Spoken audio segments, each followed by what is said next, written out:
제1차 세계대전이 발발한 이유는 보스니아의 수도 사라예보에서 울려 퍼진 몇 발의 총성 때문이었습니다. 어떻게 단 몇 발의 총알이 발사된 것 때문에 전 세계 강대국끼리 서로 잔인하게 죽고 죽이는 그런 세계대전으로 번졌는지 이해가 가지 않죠. 도대체 왜 전 세계 역사상 가장 참혹한 전쟁이라 일컬어지는 제1차 세계대전이 발발하게 된 것일까요? 이 이야기는 제1차 세계대전이 발발하기 약 40년 전부터 거슬러 올라갑니다. 이때 독일 제국에는 두 명의 중요한 인물이 있었죠. 한 명은 당시 독일 제국의 총리 오토 폰 비스마르크라는 인물이었습니다. 비스마르크는 비렐름 1세를 도와 보불 전쟁에서 승리를 거뒀고 독일 제국 건국을 이뤄낸 주역이었죠. 1861년 비렐름 1세가 프로이센 왕위에 오른 뒤 적극적으로 통일 사업에 착수하기 시작했는데요. 비렐름 1세는 매년 4만 명으로 고정되어 있던 징병 인원을 6만 3천 명으로 늘리려고 하고 있었습니다. 이때 그가 군비 확장 문제로 의회와 대립하고 있을 때 비스마르크도 군비의 확장 없이 독일의 통일은 불가능하다고 생각했던 것이죠. 이후 비스마르크는 반대파의 불만이나 협상 따윈 개나 줘버리고 의회라는 제도 자체도 개무시해버렸으며 문제의 해결은 철과 피를 통해서 가능한 것이다 라면서 철혈 정책을 펼쳐 철혈재상이라고 불렸던 인물입니다. 그리고 다른 한 사람은 독일 제국의 3대 황제이자 마지막 황제 비렐름 2세라는 인물이죠. 그는 독일 제국의 국력을 향상시키기 위해 적극적인 군사력 증강을 주장하면서 제국주의 팽창 정책을 추진한 인물입니다. 하지만 44살이나 차이가 나던 비스마르크와 비렐름 2세는 서로 생각이 많이 달랐고 그들의 외교 정책의 차이가 훗날 벌어질 1차 세계대전의 신호탄이 된 것이죠. 당시 독일 주변에는 여러 강대국들이 많았습니다. 서쪽에는 프랑스와 영국, 동쪽에는 러시아, 그리고 남쪽에는 오스트리아, 헝가리 제국이 자리 잡고 있었죠. 이때 비스마르크는 이제 막 건국된 독일 제국의 힘을 키우려면 주변 강대국들과의 정면 충돌을 피해야 한다고 생각했습니다. 그리고 내실을 잘 다져서 힘을 키우는 게 우선이라고 주장했죠. 반면 비렐름 2세는 우리 독일 제국도 강한데 주변 강대국들 눈치를 볼 필요가 뭐 있냐고 하면서 더 강하게 국력을 키워서 다른 나라들처럼 식민지 확장을 위해 발빠르게 움직여야 한다고 주장했던 것입니다.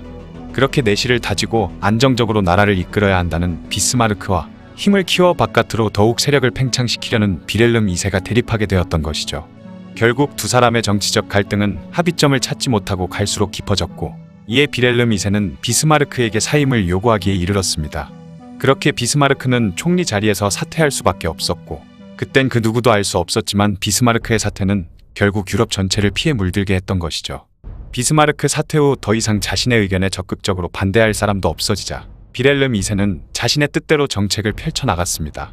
당시 영국과 프랑스가 많은 식민지를 가지고 있었는데 독일도 해외에 많은 식민지를 만들어야 한다고 생각했죠. 그래서 독일 역시 적극적으로 해외 팽창 정책을 펼치기 시작했습니다. 원래 비스마르크가 퇴임하기 전까지 독일과 러시아는 우호적인 관계를 구축하고 있었는데요.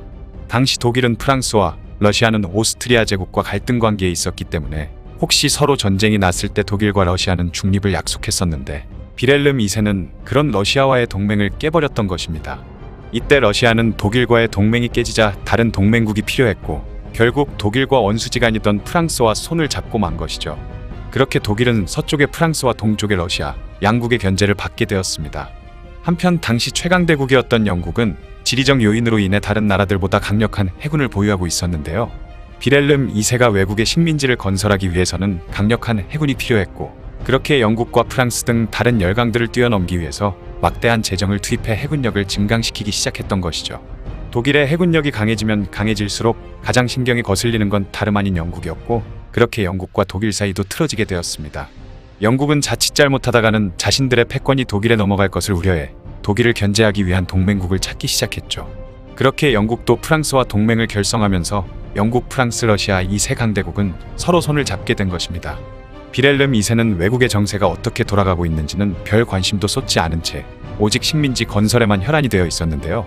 당시 프랑스는 아프리카 북쪽에 있는 모로코를 식민지로 삼기 위해 스페인과 함께 모로코의 내정을 간섭하기 시작했던 것입니다.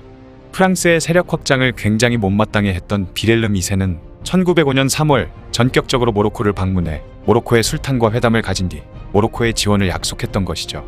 이에 술탄은 프랑스의 내정 간섭을 쌩까버렸는데 그렇게 프랑스와 독일 사이는 극도의 긴장감에 휩싸였던 것입니다.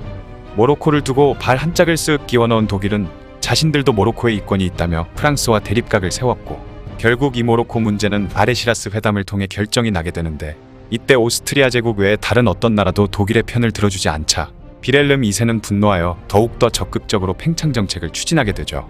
이후 독일은 베를린과 터키의 비잔티움, 그리고 이라크의 바그다드를 잇는 철도를 건설하면서 독일의 영향력은 동유럽에서 중동까지 크게 확장되고 있었죠.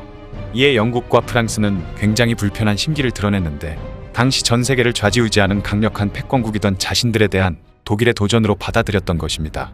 그렇게 강대국들 사이에 고립되다시피 한 독일은 오스트리아 제국과 동맹을 체결할 수밖에 없었죠. 이렇게 언제 전쟁이 터질지 모르는 시한폭탄과도 같은 긴장된 상황에서 1914년 6월 28일이 되었습니다. 이날은 일요일이었는데요. 이날 오전 보스니아의 수도 사라예보에 오스트리아 제국의 프란츠 페르디난트 대공 부부가 국빈으로 초대를 받아 오픈카를 타고 많은 사람들의 환호를 받으며 이곳에 방문을 했던 것입니다. 사라예보의 중심부에 도착해 오스트리아 대공 부부가 탄 차가 잠깐 멈췄을 때 한 청년이 품에서 권총을 꺼내 대공 부부에게 총을 쐈던 것이죠. 이 대공 부부 암살범은 현장에서 바로 체포되었는데 그의 정체는 세르비아인으로 이름은 가브릴로 프린치프라는 19세밖에 안 된 청년이었습니다. 그는 세르비아의 비밀 조직 검은손의 멤버였고 이 검은손은 세르비아와 보스니아가 독립하는 것을 오스트리아 제국이 이를 반대한다고 여겼으며 세르비아의 성장을 방해한다고 생각했던 것이죠. 그러다 대공 부부가 국빈으로 온다는 소식을 듣고 세르비아의 독립과 성장을 방해하지 말라는 의미로 암살을 계획한 뒤 실행에 옮겼던 것입니다. 이 사건이 바로 사라예보의 총성 사건이죠. 그렇게 오스트리아 제국의 재위 계승 1순위 후보자가 다른 나라에서 암살당하자 오스트리아 제국은 나라가 발칵 뒤집혔는데요. 하지만 오스트리아 제국은 보스니아에 섣불리 쳐들어갈 수 없는 입장이었습니다. 그 이유는 바로 세르비아인들이 슬라브계 민족이었는데 그런 세르비아의 뒤를 봐주는 나라가 바로 러시아였던 것이죠. 러시아는 당시 스스로를 슬라브 민족 국가의 맏형 정도로 생각했고 세르비아는 귀여운 동생 정도로 여기고 있었던 것입니다. 만약 오스트리아 제국이 세르비아를 침공한다면 러시아가 가만히 있지 않을 거라 생각해 참고 있었던 것이죠. 그리고 만약 전쟁을 하게 되면 동맹국인 독일의 절대적인 지지가 필요했는데 이때 독일의 비렐름 2세는 오스트리아 제국에게 자신들이 뒤를 봐줄 테니 하고 싶은 대로 하라며 무조건적인 지원을 약속했던 것입니다. 그렇게 1914년 7월 28일 오스트리아 제국은 독일의 전폭적인 지원을 믿고 세르비아에게 전쟁을 선포했죠. 그러자 러시아 역시 군대를 동원해 오스트리아 제국을 침공한 것입니다. 이에 지원을 약속했던 독일은 즉시 러시아에 선전포고를 하니 러시아의 동맹국이던 프랑스가 독일을 침공했던 것이죠. 그러자 독일 역시 프랑스에도 선전포고를 하게 되었습니다.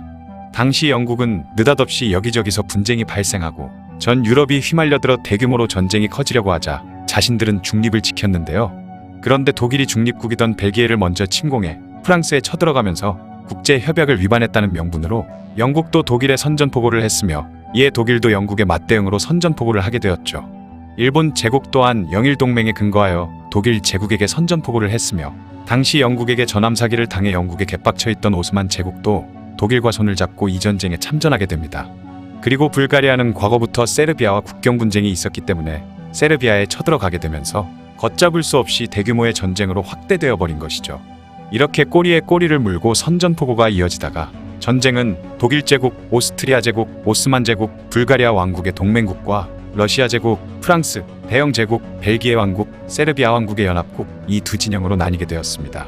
그리고 멀리 떨어져 있던 미국과 삼국 동맹을 깨고 중립을 선언했던 이탈리아, 그리고 포르투갈, 루마니아 등 거의 모든 유럽 국가들이 나중에 참전하면서 제1차 세계대전이 발발하게 된 것이죠.